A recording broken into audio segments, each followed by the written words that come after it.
अगली सुबह तड़के ही मैं 2 कप चाय के साथ बेडरूम में दाखिल हुआ, जहां संजय बिस्तर पर बेसुध पसरा पड़ा था। पिछली रात संजय फ्लैट में काफी देर से लौटा। करीब 45 मिनट तक वो किसी लड़की से बात कर रहा था। मुझे लगा कि वो शायद यामिनी होगी, लेकिन मैं गलत था। उसने कॉल के आखिर में किसी और का नाम लिया।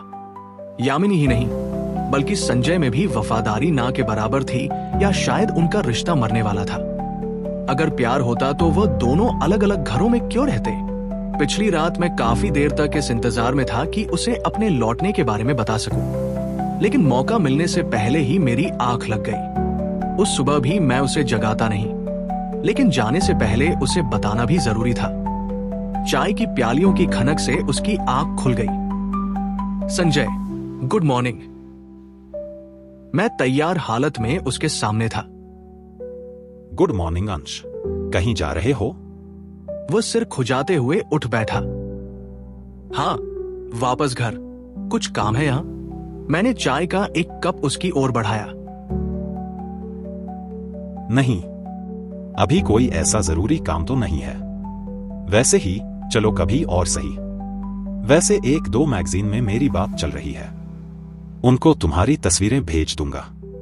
उन्हें पसंद आई तो फिर बुला लूंगा तुम्हें। उसने चाय का घूंट भरा। वाह, बिल्कुल पहाड़ी चाय बनाई है। थैंक्स। तो मैं जा सकता हूं? हाँ, जाओ। वैसे तुम यहां रुकते तो तुम्हें कुछ लोगों से मिलवाना था। 2 नामी फैशन डिजाइनर हैं। एक लड़की एड एजेंसी से है। यहां रहते तो कुछ फैशन कैंपेन अटेंड कर लेते। तुम्हारे लिए अच्छा होता। तुमने वापसी के टिकट ले लिए? हाँ, रिजर्वेशन है। तो ऐसा करो, तुम अभी जाओ, लेकिन तुम मेरे और यामिनी के टच में रहना। असल में मैं चाहता हूं कि तुम उसे रोज कम से कम 2 कॉल करो। उसने बगल की मेज से अपना मोबाइल हाथ में लिया और उसमें कुछ देखने लगा। वो क्यों? मैं चौंक गया। अरे चौंको मत भाई, ऐसे ही। उससे दोस्ती बढ़ाओ। दोस्ती बढ़ाना कोई बुरी बात तो नहीं है ना? उसने बात संभाली। मुझे संजय की ये बात बुरी भी लगी और अजीब भी। मैं कभी किसी के दबाव में नहीं रहा था, और ना ही मुझे जबरदस्ती एडजस्ट करना आता था। दोनों के चाय के कप खाली हो चुके थे। मैंने उन्हें लिया और वापस लौट रहा था कि तो कल वो कितनी देर तक यहां थी? उसने मेरी पीठ पलटते ही पूछ लिया। करीब 1 घंटा। गुड। उसने मुझे कुछ भी नहीं बताया। उसने अपने आप में मुस्कुराते हुए मोबाइल वापस मेज पर धर दिया। नहीं, बस एक कॉफी के लिए मैंने रोक लिया था। अरे मैं कुछ बोल थोड़े ही रहा हूं। ये तो अच्छी बात है कि आप दोनों करीब आ रहे हैं। क्या?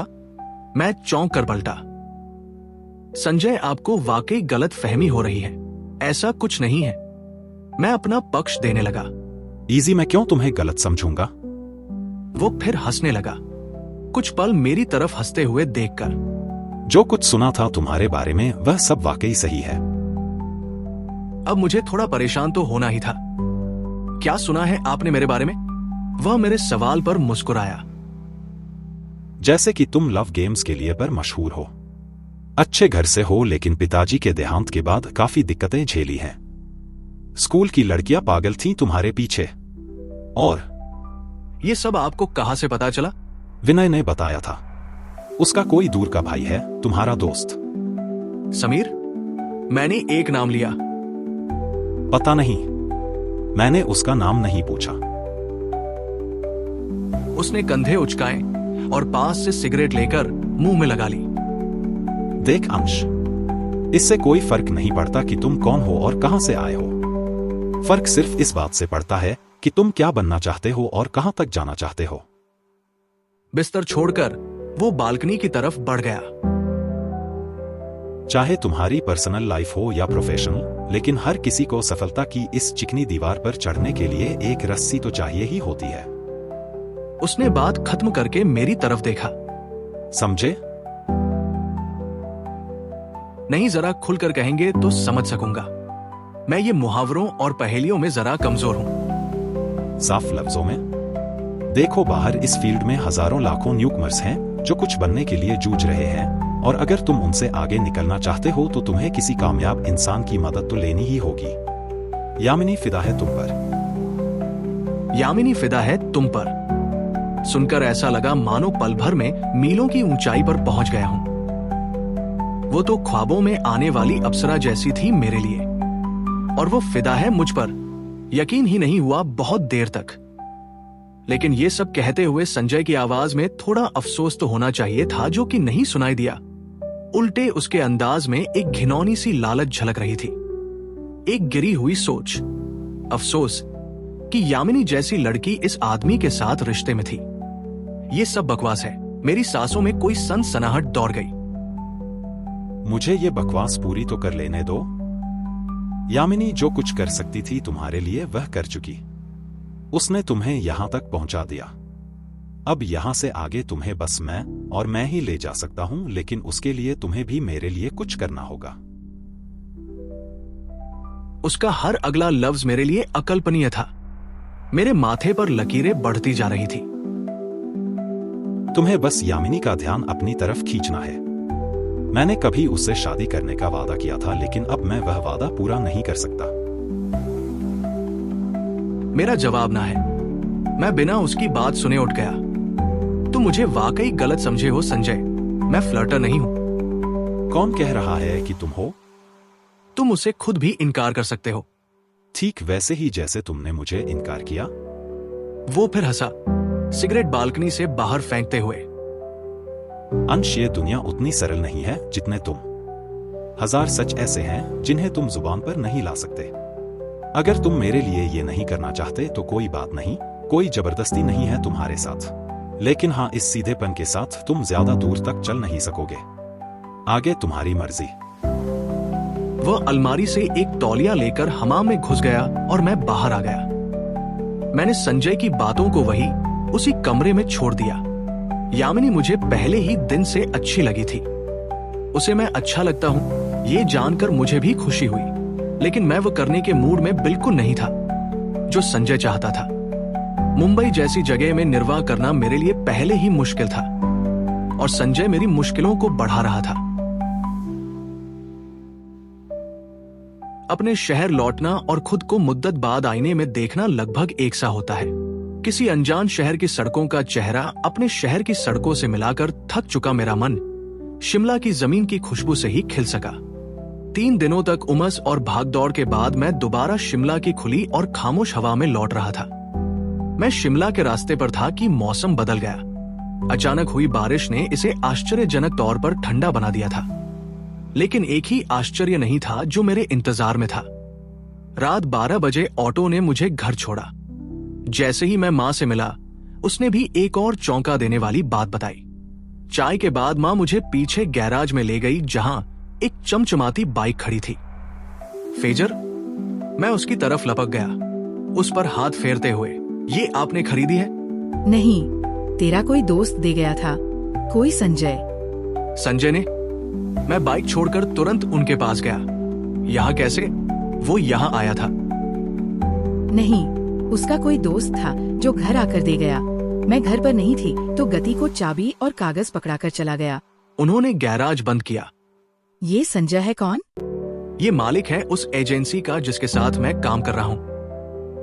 तो ये बाइक क्यों दी उसने? तू पैसे तो ले रहा ही है उनसे। ये आदमी ठीक तो है ना? हाँ माँ, डरने की जरूरत नहीं है। आदमी ठीक ही है।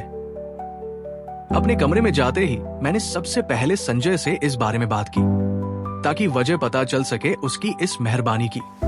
उसके मुताबिक ये सिर्फ एक तोहफा था, जिसके पीछे कोई छुपी हुई उम्मीद या इरादा नहीं था। संजय के मुताबिक मुझे उस वक्त एक बाइक की जरूरत थी, जो उसने पूरी कर दी। आखिर तक कोई ऐसी वजह सामने नहीं आई जिसको मैं गलत या सही समझ पाता। मैं संजय से सवाल जवाब कर रहा था और कोमल की कॉल लगातार वेटिंग में थी। मैंने संजय को बाय कहते ही कोमल का नंबर डायल कर दिया, लेकिन वो लग पाता उससे पहले ही यामिनी की कॉल आ गई। यकीन करना मुश्किल था कि वो उस वक्त मुझे कॉल कर रही है, अपनी हाई क्लास पार्टी के बीच, वो भी सिर्फ ये पूछने के लिए कि मैं घर पहुंच गया या नहीं। मैंने उससे बिल्कुल गिनी चुनी बातें की, क्योंकि कोमल को मैं और इंतजार नहीं करा सकता था। पिछले 3 दिनों में मैं उससे बात नहीं कर पाया था। वापसी के रास्ते में भी बस एक बार मैं उसकी कॉल उठा सका, जिस पर कुछ खास बात नहीं हो पाई। मैंने फिर से कोमल का नंबर डायल किया और उम्मीद के मुताबिक वो नाराज थी।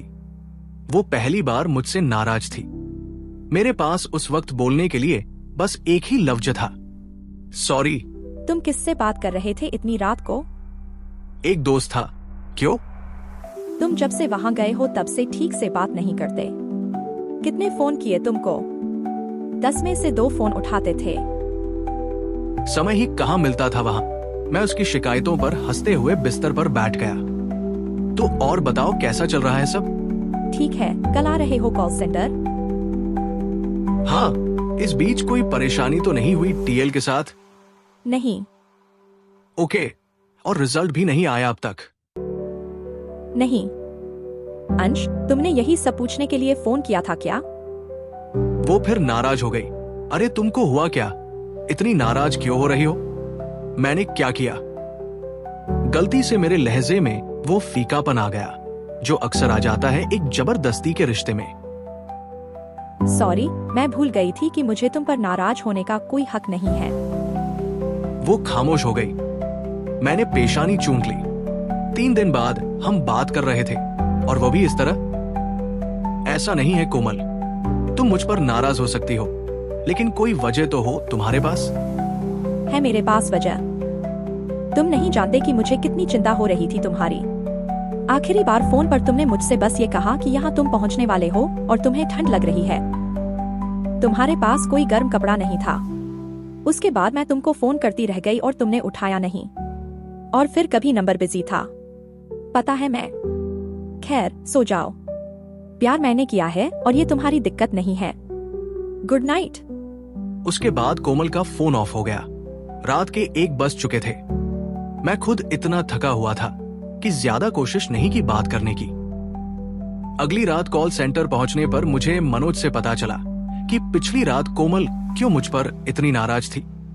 मैंने ही उसे कहा था कि मुझे ठंड लग रही है, जिसके चलते वो अपने भाई की जैकेट लेकर रेलवे स्टेशन पहुंच गई थी। रात 11:30 बजे किसी अकेली लड़की के लिए रेलवे स्टेशन पर होना किसी पागलपन से कम नहीं। वो काफी देर तक मेरे लिए रेलवे स्टेशन पर रुकी रही, मुझे ढूंढती रही, मेरा नंबर लगाती रही, लेकिन कभी मेरा नंबर पहुंच से बाहर था और कभी मैं कॉल उठा नहीं सका। उसकी नाराजगी जायज थी। गलती पता चलने पर मैं उसे मनाने की कोशिश करता रहा, लेकिन वो नहीं मानी। मुझे उसे शिफ्ट खत्म होने के बाद ही पकड़ना पड़ा। वो कैब की तरफ जा रही थी।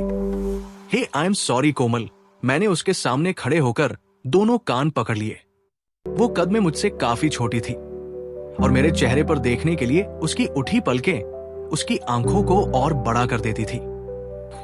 कभी कभी अच्छा भी लगता था कि उस जैसा कोई मासूम और सच्चा इंसान मेरी जिंदगी में है, मगर प्यार खूबियों से नहीं किया जाता। तुम मुझे सॉरी क्यों बोल रहे हो? उसने नजरें दूसरी ओर कर ली।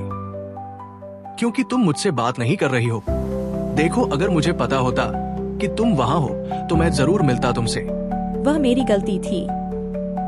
हाँ, गलती तो थी, मैंने सोचते हुए कहा। तुम वाकई अकेली थी? हाँ, तो क्या भाई को लेकर आती वहाँ? कुछ देर बाद ही उसकी हंसी लौट आई। मुझसे नाराज होना अलग बात थी और नाराज रहना अलग बात। मुझे कोमल के साथ काफी हल्का महसूस होता था, जैसे किसी शांत सी जगह पर अकेला खड़ा हूं। थोड़ी देर के लिए दिल दिमाग से सारी चिंताएं, सोच विचार सब खत्म से हो जाते थे। मैं उसके साथ वक्त गुजारना चाहता था और इसके लिए उसे घर छोड़ने से अच्छा बहाना कोई नहीं होता।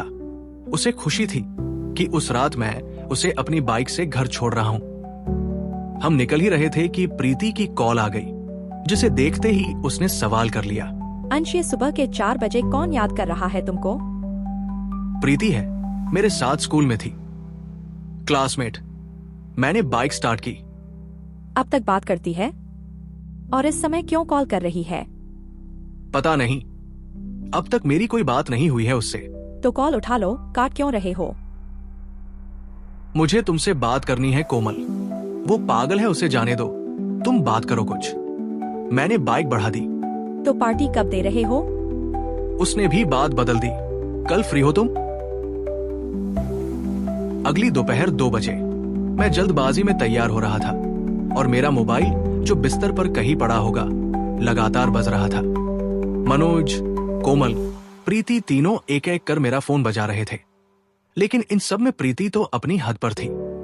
पिछले 10 दिनों से उसने मुझे देखा नहीं था। मैं उसकी परेशानी समझ सकता था।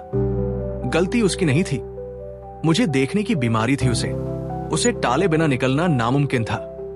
घर से निकलते हुए मैंने उसे अपने दिन भर की सारी योजनाएं मैसेज कर दी, लेकिन फिर भी उसकी कॉल आ ही रही थी। सिवाय नजरअंदाज करने के कुछ और नहीं था मेरे हाथ में। हम सब दोस्तों ने पहले फिल्म देखी, उसके बाद हाथ में कोल्ड ड्रिंक्स लेकर ग्लेन के लिए निकल पड़े। प्रीति का फोन अब तक आ रहा था। कोमल ने इस बार कोई सवाल नहीं किया, बस गुमसुम हो गई। शायद उसे बुरा लगा हो। काश उस दिन अपने मन की बात उसने मन में ही न रखी होती।